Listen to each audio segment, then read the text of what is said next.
హజా మనవడా మంచుకున్నావా బిడ్డ? మంచుకున్నానే అవ్వ. మీ చిన్నాయన కొడుకును ఎంబడేసుకొని పట్నం వస్తా బిడ్డ. శాపం మంది వేస్తుర్రట. పోయినసారి వేసుకుంటే పానం నిమ్మలం అనిపించింది బిడ్డ. అందుకే ఈసారి కూడా వేసుకుందామని వస్తున్నా. జర్ర ఆలస్యం అయితే ఆ మాపు ఆడనే ఉంటా బిడ్డ. ఇగో ఇట్లనే ఊళ్ళలో ఉండేటి అవ్వలు పట్నంలో ఉన్న మనవాళ్లకు ఫోన్లు చేస్తున్నాలే కావచ్చు. ఫోన్లు చేసుడే కాదు లో కుప్పలు తెప్పలు వచ్చిర్రు శాప ప్రసాదానికి. కావాలంటే చూడుర్రి ఎంతమంది వచ్చిర్రో. ఏహే ఎక్కడిది జాతర నడిచిందబ్బా పట్నంలా. తిరుమల తిరుపతి కొండ మీదికి పోయినట్టు ఎంకన్న దర్శన భాగ్యం కొరకు గంటల కమానం లైన్లలో నిలబడ్డట్టు సోమవారం కెంచి లైన్లు కట్టిరు శాప ప్రసాదానికి. గంత మంది వచ్చిర్రు. మరి ఉబ్బసం, ఎగపోత, నిమ్ములు, ఆస్తమా, దగ్గు, దమ్ము ఇటువంటి ఏ ఉన్నా ఒక్కటంటే ఒక్క శాప పిల్ల గొంతికల పడితే కథం రోగాలన్నీ పత్త లేకుండా పోతాయి అనేది ఇడికి వచ్చేటోళ్ళ నమ్మికం.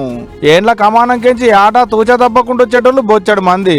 పసిపొల్లగాళ్ళకెంచి పండు ముసలోళ్ళ దానికి అందరికందరు శాప ప్రసాదానికి లైన్లు కట్టిరు. ఇట్లా బత్తిని వంశ పోలేసేటికి శాప ప్రసాదానికి పట్నంలో ఉన్న నాంపల్లి ఎగ్జిబిషన్ గ్రౌండ్ లో సర్కారు గట్టినే సవలతులు చేసిరు.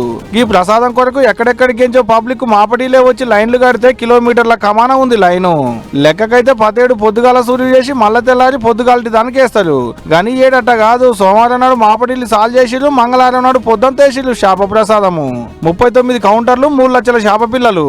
శాప పిల్లను ఇట్లా మందు పెట్టుడు, గొంతిక లేసుడు, నోరు మూసుడు. బతికున్న శాప పిల్లకు మందు పెట్టి నోట్లు ఇడిచి పెడితే ఉపశమ రోగం తగ్గుద్దనేది ఆడికి వచ్చేటోళ్ళ నమ్మకం. నిన్నీయాల సులువైన వైద్యం కాదుల్లో 170 ఏండ్ల సంధి వేస్తూనే ఉన్నారు 17 గిట్లా.